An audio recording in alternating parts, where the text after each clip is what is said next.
Bismillahirrahmanirrahim. Yang kami hormati, yang kami cintai, yang kami sayangi, ayahanda dan ibunda yang tidak bisa kami sebutkan satu persatu. Izin untuk membuka taklim pagi hari ini. Kami buka Assalamualaikum warahmatullahi wabarakatuh. Alhamdulillahi rabbil alamin. Alhamdulillahilladzi la ya'til hasanata illa minhu. Ashhadu an la ilaha illallah wa ashhadu anna Muhammadan abduhu wa rasuluh. Allahumma salli ala Muhammad wa ali Muhammad kama sallaita ala Ibrahim wa ali Ibrahim innaka Hamidum Majid. Sehat sedaya Bapak Ibu? Alhamdulillah. Atas izin Allah, atas kasih sayangnya Allah, atas rahmatnya Allah, atas karunia-Nya Allah, di antara ribuan manusia yang tinggal di Wonosobo. Pagi hari ini saya, ayahanda, ibunda dipilih oleh Allah untuk mengayuhkan kakinya menuju rumah yang paling dicintai Allah di muka bumi untuk bermajelis ilmu. Semoga satu ayuhan langkah kita dari rumah menjadi penggugur dosa. Dan ayuhan langkah kita yang lain menjadi sebab diangkatnya derajat kita di hadapan Allah Subhanahu wa Ta'ala. Shalawat dan salam semoga senantiasa terlimpah kepada baginda Muhammad Sallallahu Alaihi Wasallam. Kita kalau tua yang kita pikirkan anak cucu. Mungkin kalau ada orang yang sudah sadar bahwa ajalnya sudah dekat, ditimpa dengan sakit, yang ia pikirkan adalah keluarganya. Namun ketika ajal mendatangi Nabi Muhammad Sallallahu Alaihi Wasallam, Nabi tak menyebut istrinya, Nabi tak menyebut putrinya, Nabi tak menyebut kerabatnya, tetapi yang beliau pikirkan adalah ummati, ummati, kata Rasulullah, umatku, umatku, umatku. Maka ayahanda, ibunda dan yang berbicara, Masya Allah, marilah kita berusaha, berdoa kepada Allah, meminta petunjuk dan kekuatan untuk kita bisa mengikuti sunnah Rasulullah Sallallahu Alaihi Wasallam sehingga kelak kita layak diakui sebagai umatnya Rasulullah dan mendapatkan pertolongan dari Allah melalui syafaat baginda Muhammad Sallallahu Alaihi Wasallam. Di dalam surat Al-Maidah ayat 2 kita sudah hafal ayatnya. Ketika Allah menyampaikan satu ayat, wa ta'awanu 'alal birri wat taqwa wa la ta'awanu 'alal itsmi wal 'udwan. Suatu hari Rasulullah Shallallahu Alaihi Wasallam mengirim seorang utusan ke sebuah negeri bernama Ghasasinah dekat dengan Jordania. Tetapi ketika Rasulullah mengirim utusan ini, justru oleh orang kafir utusannya Rasulullah Shallallahu Alaihi Wasallam dibunuh. Di dalam ilmu diplomatik kita tahu bahwa diplomat yang diutus oleh sebuah negara itu dilarang untuk dibunuh karena mereka adalah perwakilan resmi dari negara yang mengutus mereka. Tetapi laki-laki ini dibunuh. Maka kabarnya sampai kepada Rasulullah Shallallahu Alaihi Wasallam bahwa utusannya telah dibunuh. Lalu Rasulullah memanggil seluruh umat Muslim di Madinah. Kata Rasulullah Shallallahu Alaihi Wasallam, "Man kana yu'minu billahi wal yaumil akhir, falyatajahaz liqitalil ghasasinah." Sing siapa orang beriman kepada Allah, maka besok pagi kumpul di lapangan untuk kita memerangi, membela seorang muslim yang dibunuh oleh mereka. Tahukah kita ayahanda ibunda, begitu Rasulullah Shallallahu Alaihi Wasallam mengumumkan pengumuman itu, sekali pengumuman kumpul 3.000 pasukan muslim. Sekali pengumuman kumpul berapa Bapak Ibu? 3.000 untuk membela satu orang saja.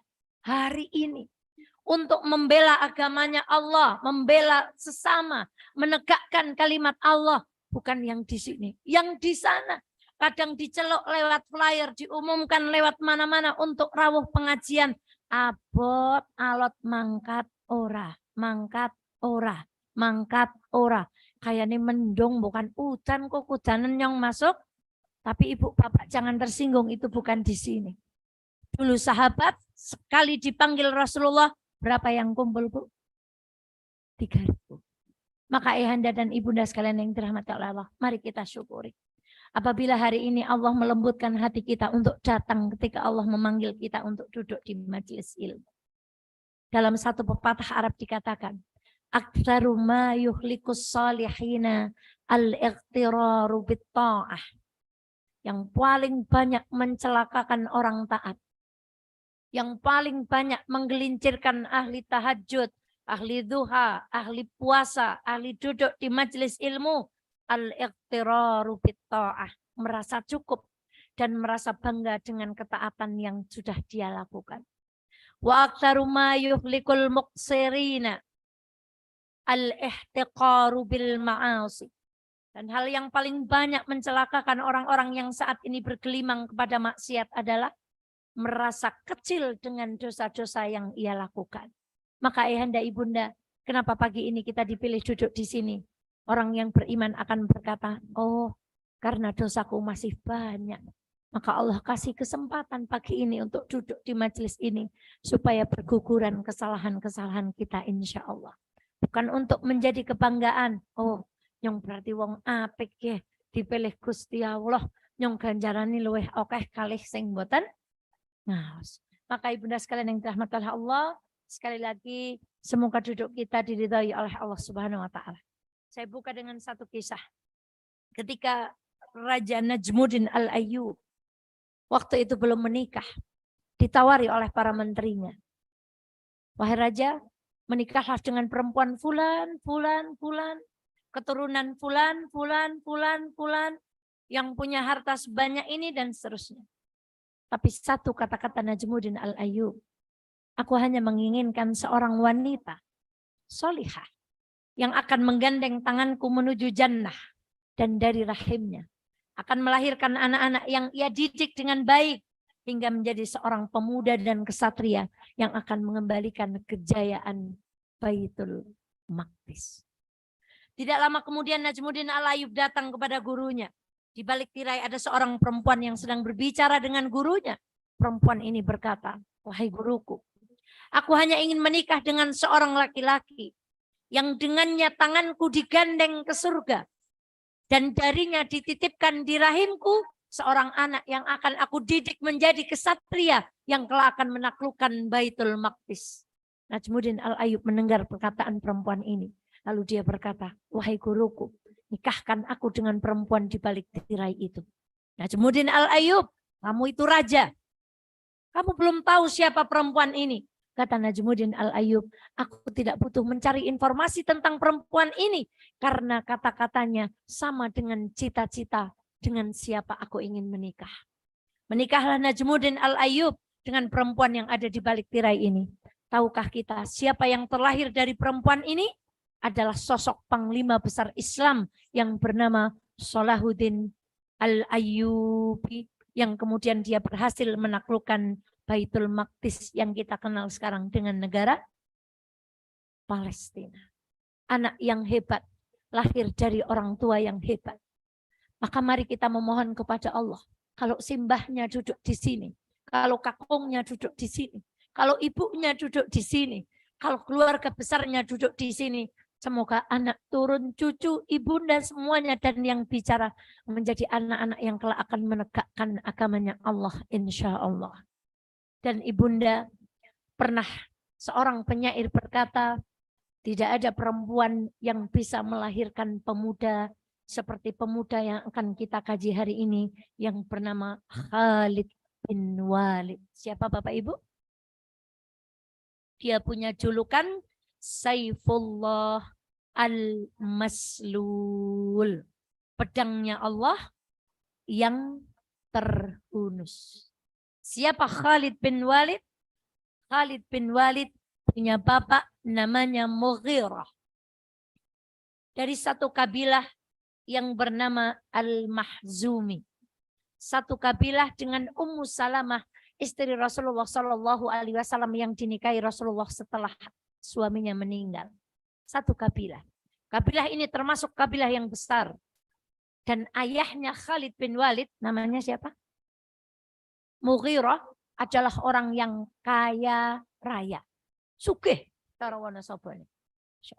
Kalau dulu Qarun digambarkan punya harta, yang kuncinya saja, kalau diangkut oleh 8 sampai 9 orang nggak kuat, maka begitu juga Mughirah itu punya kekayaan yang luar biasa.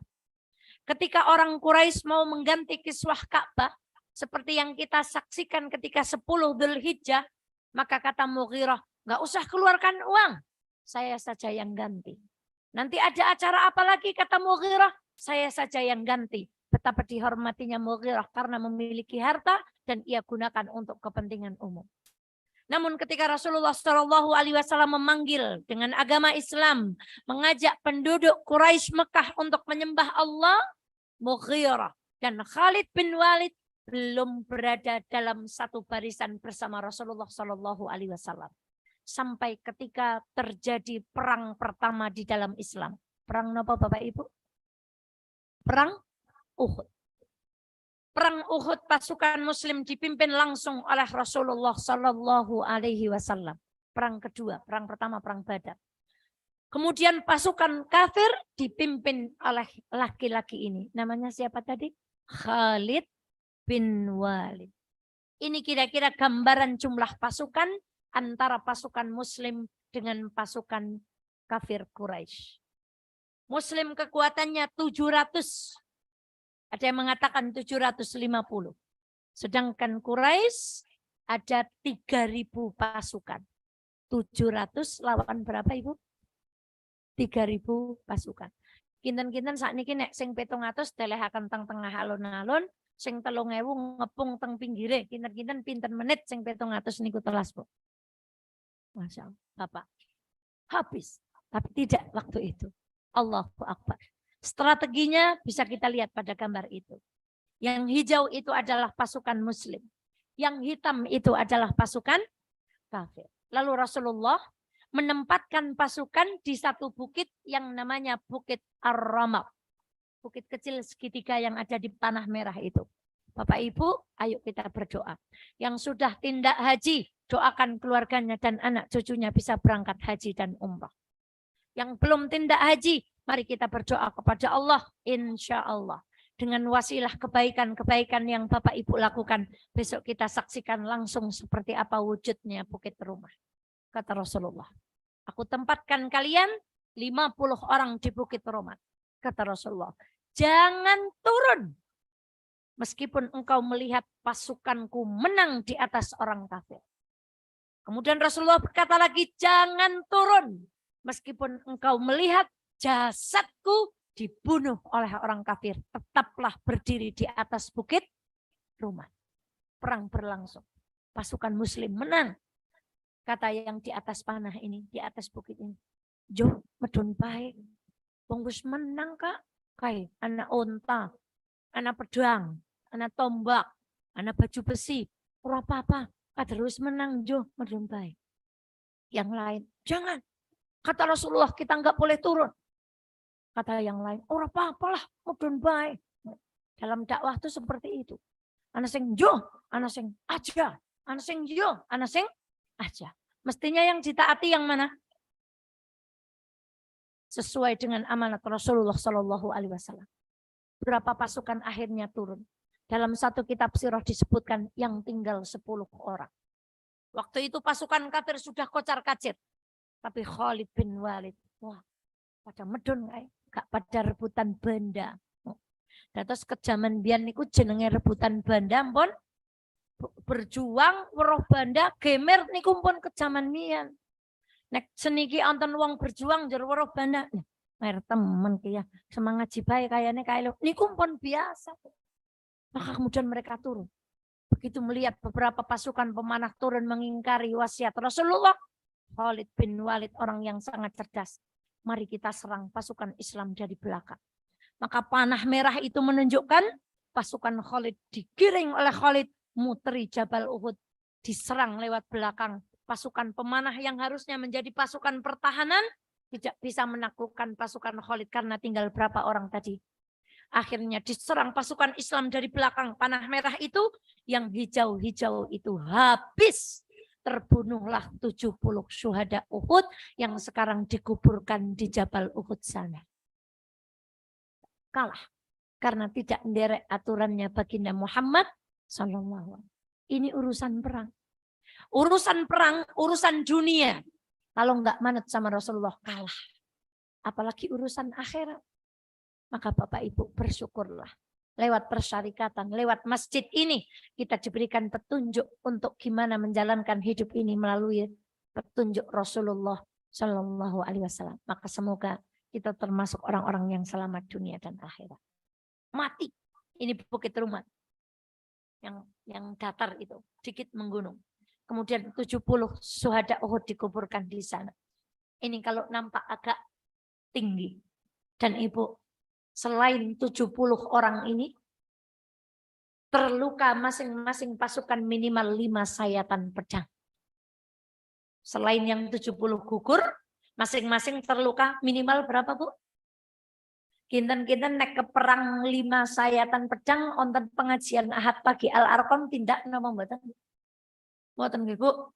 Pagi harinya Rasulullah manggil perang lagi. Untuk manggil perang Hamraul Asad.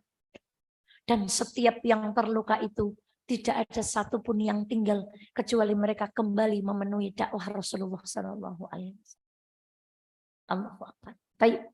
Kita masuk kepada Khalid bin Walid. Bu, Khalid bin Walid enggak masuk Islam. Saya singkat ceritanya dipotong. Sampai suatu hari Khalid bin Walid ini punya kakak namanya Walid. Karena orang Arab namanya ya bolak-balik begitu. Khalid bin Walid punya kakak namanya Walid. Dikirimi surat oleh Rasulullah Sallallahu Alaihi Wasallam. Walid kirim surat kepada Khalid. Apa yang menyebabkan dia tidak cepat masuk Islam? Padahal Khalid ini orang pintar. Kalau orang pintar itu tahu dakwahnya Rasulullah, dia akan cepat mendapatkan hidayah. Tapi tidak dengan Khalid. Khalid itu, Masya Allah, pernah diutus dalam 22 perang dan belum pernah kalah. Ketika masa Rasulullah SAW. Ahli perang, anaknya orang berada, pikirannya cerdas. Tapi Rasulullah heran, kenapa Khalid bin Walid kok tidak juga masuk Islam? Singkat cerita, karena merasa bangga ditanyakan oleh Rasulullah SAW, Allah memberikan hidayah kepada Khalid bin Walid. Maka Khalid bin Walid meninggalkan agama lamanya, bergegas menuju Madinah. Ketika berjalan menuju Madinah, di jalan Khalid bin Walid bertemu dengan 3 orang. Satu, bertemu dengan Utsman bin Talha. Hei Utsman, mau kemana? Aku mau ke Madinah, menyatakan keislamanku. Laki-laki yang kedua yang Khalid bin Walid temui adalah Amr bin As. Diplomat ulungnya Rasulullah Shallallahu Alaihi Wasallam yang diutus kepada Raja Najasyi. Kata Khalid bin Walid, Amr bin As mau kemana? Karena diplomat itu biasanya bicaranya gimana, Bu? Gak terang-terangan seperti Utsman bin Talha. Kamu bilang dulu mau ngapain, Khalid? Kalau kamu bilang, aku ya bilang, gitu diplomat, Bu. Lalu Khalid bin Walid bilang, aku akan masuk Islam. Oh, podo berarti. Aku ya arep nang Madinah, aku akan menyatakan keislamanku kepada baginda Muhammad Sallallahu Alaihi Wasallam. Bertiga datang, jreng-jreng, gitu aku. Rasulullah melihat kedatangan 3 orang itu. Kata Rasulullah, sungguh orang kafir Quraisy telah mengirim 3 kader terbaiknya. Allah. Islam siap-siap untuk berjaya dengan kedatangan 3 orang ini. Singkat cerita, 3 bulan setelah Khalid bin Walid masuk Islam, Rasulullah tadi yang terbunuh yang pertama saya sebutkan, laki-laki yang diutus Rasulullah ke Ghassasinah itu dibunuh. Maka Rasulullah mengumpulkan, kumpul berapa orang tadi? 3.000 orang, kata Rasulullah. Itu hari Kamis. Wahai sahabatku, besok setelah sholat subuh di hari Jumat, kumpullah kalian di padang dan kita akan bersiap-siap menuju Ghasasinah untuk membalaskan dendam karena satu orang muslim dibunuh dengan keji oleh mereka. Berkumpul 3.000 orang. Ketika itu hari Jumat pagi hari. Rasulullah sudah memerintah mereka berkumpul, lalu Rasulullah melaksanakan sholat Jumat dulu. Ada seorang sahabat yang bernama Abdullah bin Rawahah. Siapa Bapak Ibu? Tadi Khalid bin Walid bin apa? Kelingan apa betul Bapak Ibu? Mergane nek ngaos niku cok lalen, ngajine rampung materine nggih. Masyaallah. Namanya Abdullah bin Rawahah.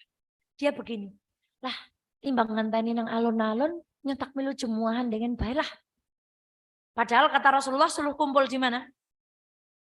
Di lapangan tadi. Tapi ini ada seorang sahabat yang tak milu Jumatan, gue nambahi ganjaran. Maka beliau ikut Jumatan. Selesai Jumatan, Rasulullah ngecek pasukan. Rasulullah enggak mendapati Abdullah bin Rawahah. Di mana Abdullah bin Rawahah? Abdullah bin Rawahah datang. Celuk. Dari mana kamu? Saya sholat Jumat dulu ya Rasulullah. Tadi saya sholat di belakang Rasulullah. Apa kata Rasulullah? Mantap kamu ya. Keren kamu. Sudah mau perang, sholat Jumat dulu. Nih contoh Abdullah bin Rawahah. Enggak, kata Rasulullah. Abdullah bin Rawahah, bukankah aku memintamu berkumpul dari pagi hari? Kenapa kamu sholat Jumat bersamaku? Ujari Abdullah bin Rawahah, sholat Jumat pahalanya tambah. Tidak, kata Rasulullah. Tahukah kamu Abdullah bin Rawahah? Jihad di jalan Allah itu pahalanya antara langit dan bumi. Dan tahukah kamu? Jarak antara orang yang kumpul dari pagi dengan yang kamu baru kumpul setelah sholat Madinah, pahalanya sejauh antara timur dan barat. Abdullah bin Rawahah menyesal. Tidak semua perbuatan baik itu ujar kita itu berpahala. Kecuali yang sesuai dengan tuntunan baginda Muhammad. Manut sama Nabi. Jangan ada-ada sendiri. Sasi surah, ora oleh mantu. Sasi surah, ora oleh nyepiti. Berarti ibu yang mantunya atau putranya sedang hamil tidak boleh melahirkan. Karena sasi surah, bayinya orang kena metu niki bulan mboten. Ampun membuat ada-ada sendiri. Manut sama Nabi. Itu kan baik Mbak Eva. Begini baca ini sekian-sekian kan baik. Kalau Nabi enggak menuntunkan, ujarnya kita baik. Tapi kata Nabi enggak baik.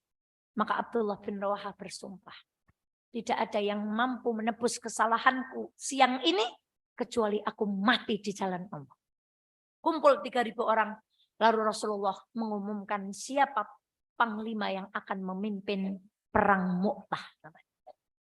Jarak antara Madinah ke Mu'tah itu sekitar 850 kilo. Sini Surabaya balik lagi ke sini begitu. Jalan kaki napa numpak jet, Bu? Napa numpak kereta cepat, Bu? Dan ketika Rasulullah mengumumkan perang, bukan sudah disiapkan oleh Rasulullah senjata. Bukan kudanya sama Rasulullah sudah dibariskan yang lain. Ketika Rasulullah mengumumkan dan 3.000 orang itu kumpul, yang punya kuda di bawah, yang punya unta di bawah, yang punya uang di bawah, yang punya emas di bawah, yang punya kendaraan lain di bawah diberikan kepada Rasulullah Shallallahu Alaihi Wasallam.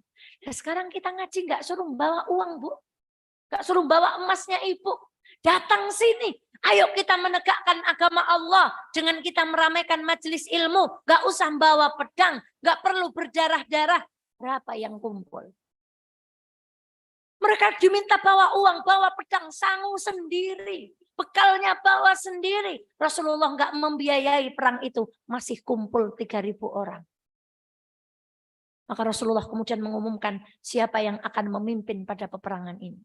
Kira-kira kalau ibu jadi Khalid bin Walid, perang nggak pernah kalah. Rasulullah mau mengumumkan panglima perang, kira-kira di hati kita ada harapan terpilih apa enggak, Pak? Kayaknya nyong kisah nggak dipilih. Sama, Bu. Di persyarikatan begitu kadang-kadang, Bu. Kayaknya nyong kisah yang paling pantas jadi ketua kayak gitu. Pak nyong kisah yang paling pantas jadi pengurus. Rasulullah Shallallahu Alaihi Wasallam mengumumkan Qaidul Jais yang akan memimpin peperangan ini. Laki-laki yang pertama yang disebutkan Rasulullah Shallallahu Alaihi Wasallam adalah Zaid bin Harisah, mantan budak. Khalid bin Walid tadi anaknya orang apa, Bu? Kaya. Ahli apa, Bu? Lah kok yang dipilih itu mantan budak. Kira-kira kalau saya dan Bapak Ibu jadi Khalid di ati batin prike. Ora pantes temennya wong kaya ngono. Do milik enyong, Bu. Masa. Niku teng Amerika. Nek Bapak Ibu yang di sini enggak ada seperti itu. Kalau musyawarah sudah memutuskan fulan, maka semuanya sami'na wa ata'na. Do milik enyong. Yang kan lebih pintar, Bu. Kedua diumumkan. Wa ingkutil. Kalau Zaid bin Harisah mati, maka yang akan menggantikan adalah Ja'far bin Abi Thalib. Dia 18 tahun nggak pernah tinggal di Madinah. Karena diutus oleh Rasulullah. Lama dia pergi. Ibaratnya bahasa Wonosobo, wong ora tahu nang Wonosobo, ujuk-ujuk agi wae duk tekan Wonosobo dadi panglima. Kalau ibu bapak jadi Khalid gimana? Wong ora tahu nang kene ngerti kahanan pora ka ujuk-ujuk dadi memimpin, bergelengar memimpin. Tapi Khalid bin Walid nggak begitu. Wa ingkutil, kata Rasulullah. Maka akan diganti yang ketiga, namanya Abdullah bin Rawahah. Oh, pantesan tadi Jumat dicari. Karena Abdullah bin Rawahah mau sama Rasulullah dijadikan pemimpin. Lah kok malah melu sholat Jumat? Coba kalau semua orang berpikir seperti itu. Yo sholat Jumat kabeh wae ningen men oleh ganjaran. Di lapangan kosong, Bu. Sama seperti misalnya ada seorang pemimpin mengumumkan, ibu-ibu, bapak-bapak, jamaah Al-Arqam, yuk kita kumpulkan 1 sendok madu untuk kita membantu saudara kita yang sedang tertimpa gempa. Ada yang berpikiran, lah paling semena kae nek nyong gawane udu madu gawa banyu lira keton. Kemudian ada seseorang yang bawa air dimasukkan ke dalam gentong madu itu. Ternyata ketika gentongnya dibuka isinya semuanya air, karena semuanya berpikir seperti itu, Bu. Kalau semuanya berpikir dengan maunya sendiri, tidak jadi ini, Bu, kita menegakkan agama Allah. Kita harus berpikir apa yang dituntunkan oleh baginda Muhammad Sallallahu Alaihi Wasallam. Kita balik lagi ke perang. Berangkat pasukan Muslim. Dipimpin siapa tadi pertama namanya? Nah, berangkat. Pasukan Muslim waktu itu jumlahnya 3.000. Pasukan kafir jumlahnya 200.000. Arto 3.000 men dadi 200.000 dipengaken pinten, Mbak? Peng pinten? Peng 7 nggih. Berarti orang satu kudu mateni wong pinten kafir? 70 orang kafir. Bapak satu lawan 70. Orang beriman berangkat nggak takut. Tapi imannya tidak hanya iman, dipikirkan dengan akal. Maka begitu mereka tahu pasukannya 200.000, mereka bikin strategi. Kita berhenti di sini. Kita pilih camp yang belakangnya penduduk, samping kanannya kebun kurma, samping kirinya kebun kurma. Saya umpamakan. Kalau 3.000 lawan 200.000, yang 3.000 taruh di tengah alun-alun, yang 200.000 muteri. Berapa detik habis yang 3.000, Bu? Maka mereka berstrategi. Orang Islam itu cerdas. Ikhlas iya, iman iya, tapi cerdas juga iya. Gimana caranya kita mengembangkan dakwah begitu kira-kira? Gimana caranya kita mengembangkan persyarikatan ini? Gimana cara kita meluaskan supaya kajian ini bisa dinikmati oleh banyak orang? Maka ada YouTube, maka ada IG. Mereka berpikir, kalau kita ngecamp, belakangnya penduduk, kanan kirinya kebun kurma, maka yang 200.000 itu nggak bisa nyerang sekali. Tapi akan nyerangnya itu pating telusuk. Maka kita bisa mengatasi mereka. Betul, Bu. Jadi yang tadinya 200.000 mau mak geruduk gitu, karena ada pohon kurma, nggak bisa 300 baris maju begitu. Maka maju sedikit-sedikit dan nggak mungkin nyerang dari belakang. Karena belakang adalah pasukan, belakang adalah perkampungan penduduk. Bapak Ibu, sekarang pakai akal kita. 3.000 lawan 200.000, kira-kira bertahan berapa hari perang ini? Kalau kita pikirannya bertahan beberapa jam. Tapi ternyata perang ini bertahan selama 6 hari. Betapa kuatnya laki-laki waktu itu. Betapa hebatnya para sahabat Rasulullah SAW. Betapa kuat fisiknya. Sekarang pemuda-pemuda, Ibu. Saya kalau ngisi yang ibu-ibu muda. Sekarang laki-laki di TV itu disuruh joget, Bu. Yang gini-gini jogetnya. Nah, gini-gini, Bu. Repot, Bu. Kinten kita nek joget-joget kados niki nek kan perang betah pinten dinten, Bu.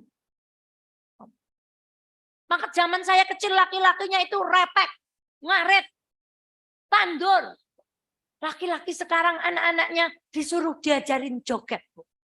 Maka yang punya anak laki-laki, ayo kita didik anak-anak kita supaya menjadi seperti kesatria. 6 hari bertahan di padang pasir 3.000 lawan. Seperti apa kuatnya? Allahu Akbar. Lalu berperang. Kata pasukan kan membawa bendera itu yang pertama tadi Abdullah bin Rawahah. Kata pasukan kafir, semua pasukan pemanah arahkan panah itu kepada sang pembawa bendera. Karena perang itu kalau pemimpinnya mati, biasanya prajuritnya langsung apa? Maka yang diarah itu yang pemimpinnya dulu. Semua panah diarahkan kepada Abdullah bin Rawahah. Sap. Tadi yang membawa bendera pertama namanya Abdullah bin Rawahah. Kemudian apa ibu-ibu? Semua panah nancap di tubuhnya. Kata salah satu ulama sejarah, bentuknya itu sampai seperti landak. Karena badannya penuh dengan Allahu Akbar. Itu. Jadi kata Rasulullah tadi ketika berangkat, kalau Zaid bin Harisah mati diganti dengan siapa? Dan itu diumumkan ketika awal-awal perang. Saya mundur sedikit. Ketika Rasulullah mengumumkan ini, ada seorang Yahudi gembosi. Ya Rasulullah, Nabi kami kalau mengumumkan kalau terbunuh, berarti laki-laki itu akan terbunuh. Kan tadi diumumkan. Bukankah begitu ya Rasulullah? Rasulullah diam. Lalu Yahudi ini manas-manasi Zaid bin Harisah. Kalau di agama aku, nabinya ngumumkan mati, pasti mati. Berarti kamu akan mati. Orang mangsida baik. Kira-kira bapak-bapak kalau jadi Zaid bin Harisah sias perang napa mboten? Kula mengundurkan diri mohon Rasulullah nderekaken mugi-mugi perangipun lancar dapat kemenangan. Kemudian Yahudi ini juga gembosi, pamit dulu sama ibunya. Kira-kira bapak pamit dulu sama ibu enggak? Bu, jaluk ngapura ya. Ibu boleh enggak bapak perang kalau sudah diumumkan mati? Aja Pak, ora jadi panglima perang pahas, yang penting jenengan orep. Orang mangsida perang. Nah ini Bu, jangan jadi istri kayak gini. Bapaknya mau berjuang di persyarikatan. Lah Pak usah lah. Ora semang, ora bayaran. Anaknya ditarik baik. Isuk sore kan ngurusi ngaji, ngurusi apa. Ora semang lah Pak. Wis penak kaya ngene uripe. Niku ibu-ibu mboten nonton sing kados niku Ibu. Nek bapake ajeng berjuang teng persyarikatan bondo bahu pikir nek perlu sak nyawane Pak. Mriko Bapak ngurusi Muhammadiyah. Mriko Bapak ngurusi persyarikatan. Nek mboten nonton duit bendaharane Ibu. Ngono Bu.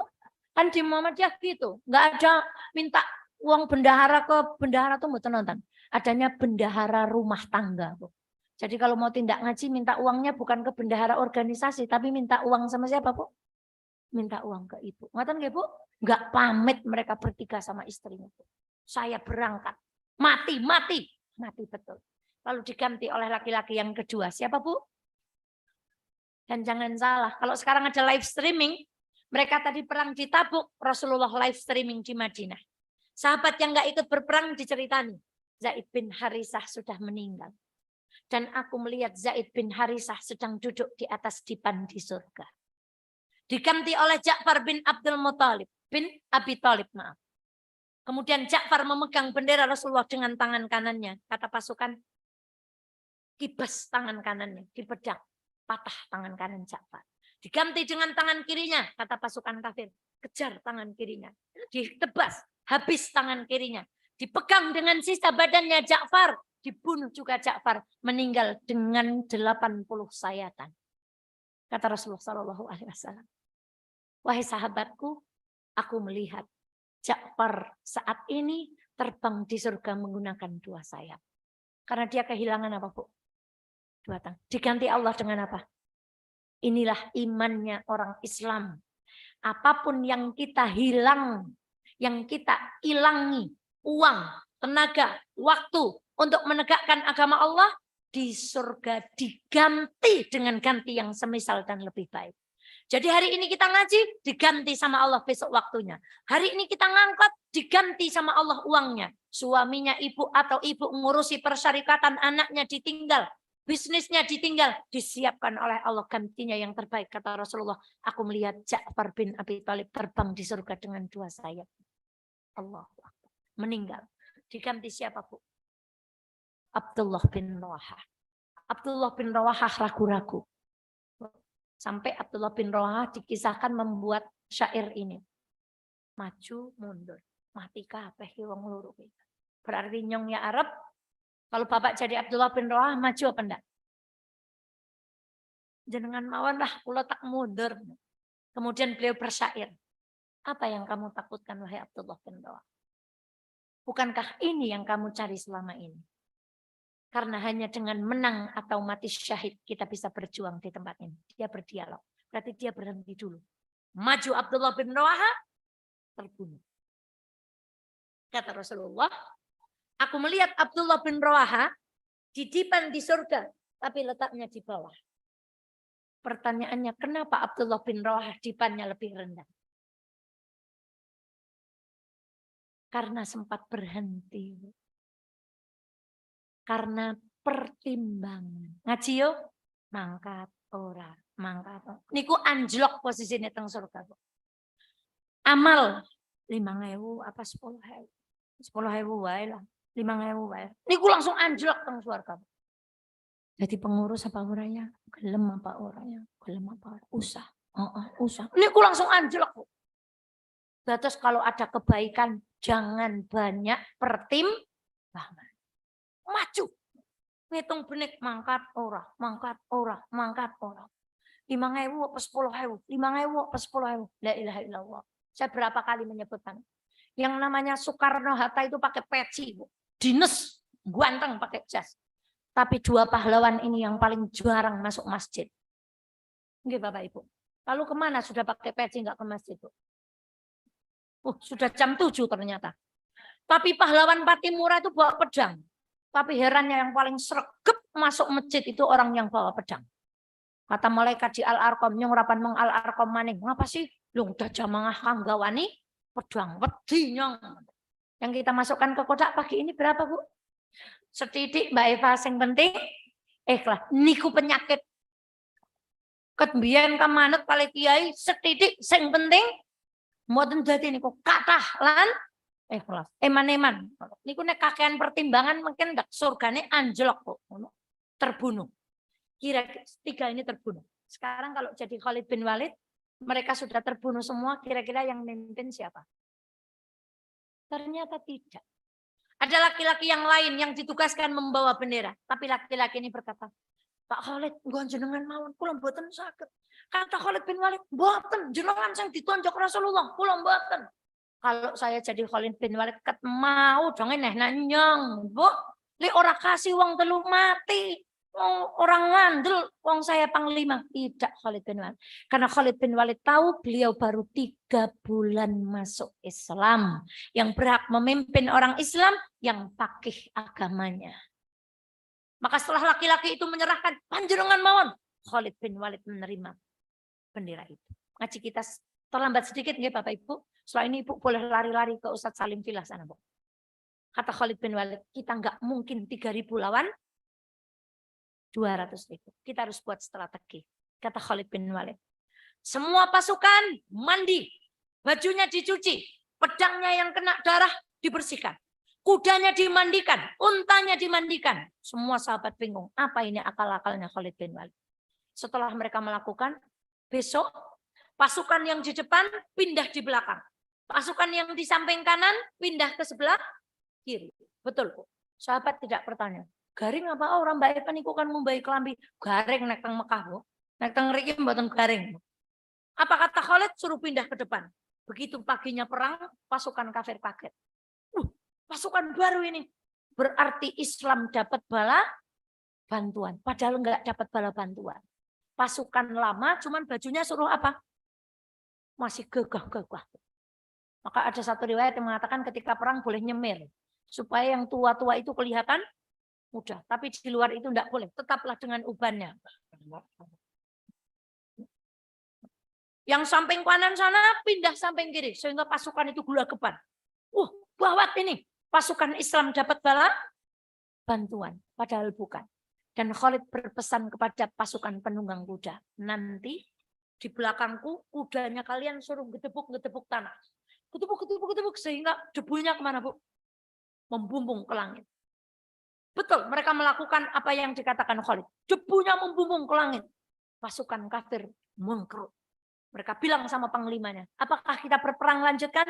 Jangan. Lihat itu. Bala bantuan, saya merindingin. Bala bantuan Islam datang berbondong-bondong.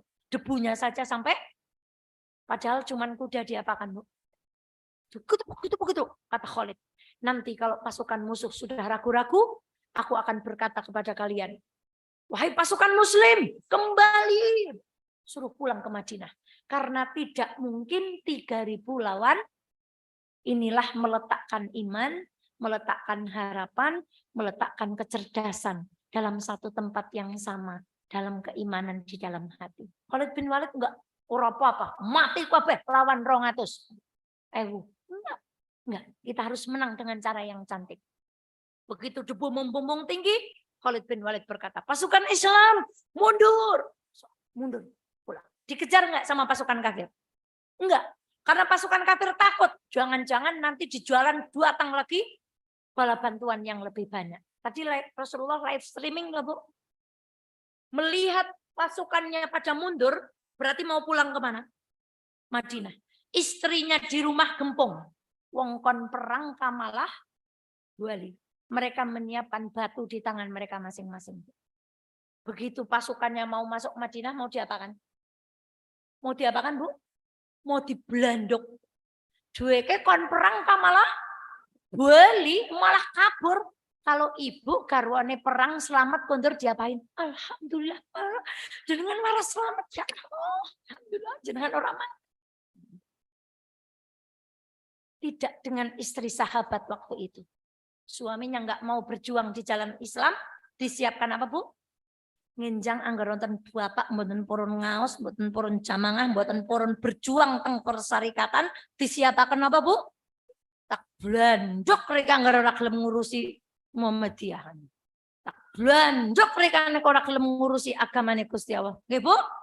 Nggih. Ampun, ora semang lah, Pak. Ampun kados niku. Disiapkan batu. Kata Rasulullah, jangan. Mereka akan kembali di pertempuran-pertempuran berikutnya.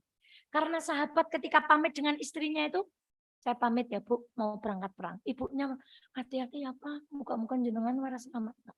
Berangkatlah suamiku, kembalilah. Hatta walaupun kakimu itu kelong, yang penting agama Islam tetap tegak. Itu kata-kata istrinya para sahabat.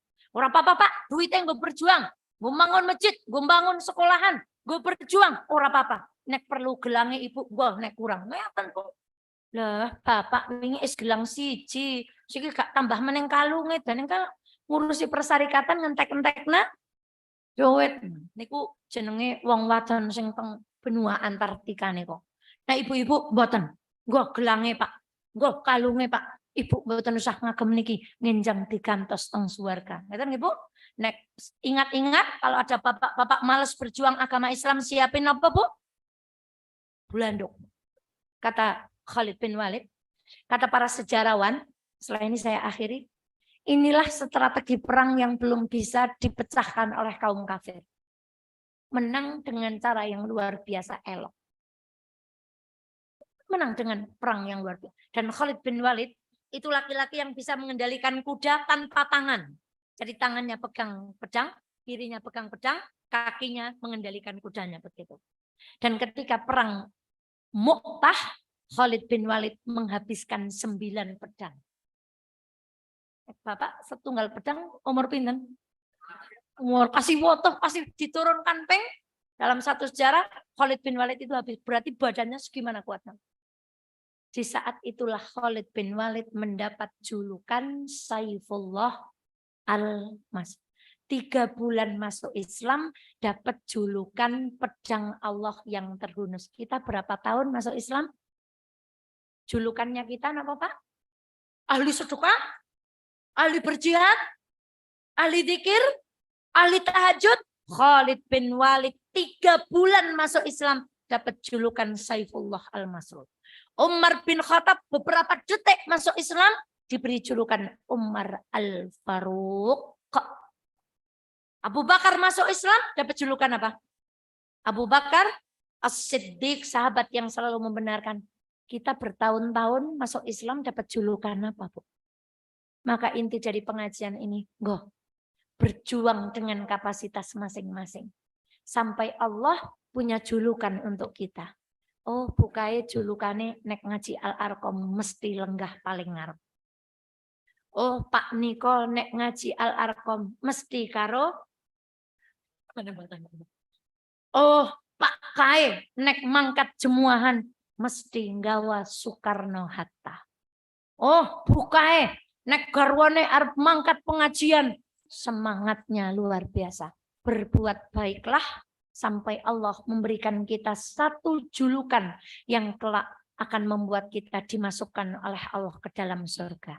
Dan Khalid bin Walid tidak mati di medan perang, tapi mati di atas dipannya. Kenapa? Diturunkan Umar. Khalid bin Walid dicabut. Kalau ibu kok ujuk-ujuk dicabut dari kepemimpinannya, nyong salah apa?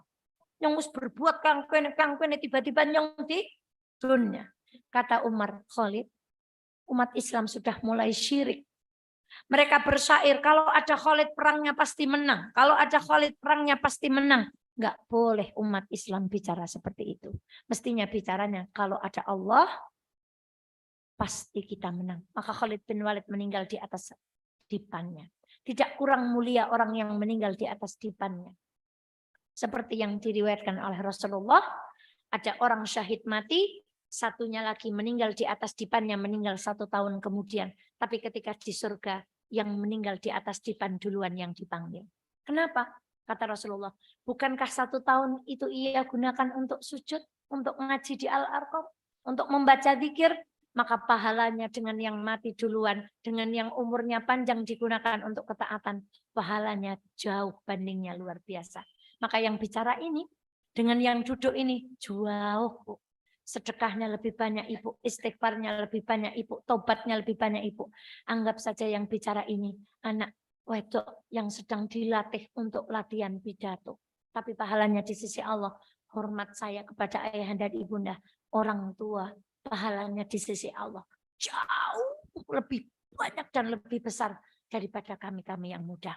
Demikian ayah bunda, semoga kita bisa mencontoh apa yang kita kisahkan hari ini. Pelajaran dari Mu'tah, siapkan belandok-belandok di rumah masing-masing. Anake wang-wangan ngaji, garwane wang-wangan jamanga, garwane eman-eman duit gue berjuang, siapkan batu. Ampun temenan lho, Bu. Nah, mungkin jukut watu carine Ustazah Eva kon luru watu. Kita nasihati suami kita. Demikian astagfirullah li wa lakum. Semoga ada manfaatnya, semoga ada pelajaran yang bisa kita petik, yang bisa kita ambil.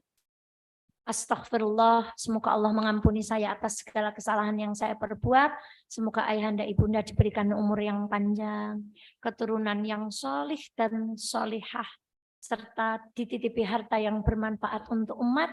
Sisa umur dan tenaga, ayo kita gunakan untuk menegakkan agama Allah. Subhanakallahumma bihamdika asyhadu an la ilaha illa anta astaghfiruka wa atubu ilaik.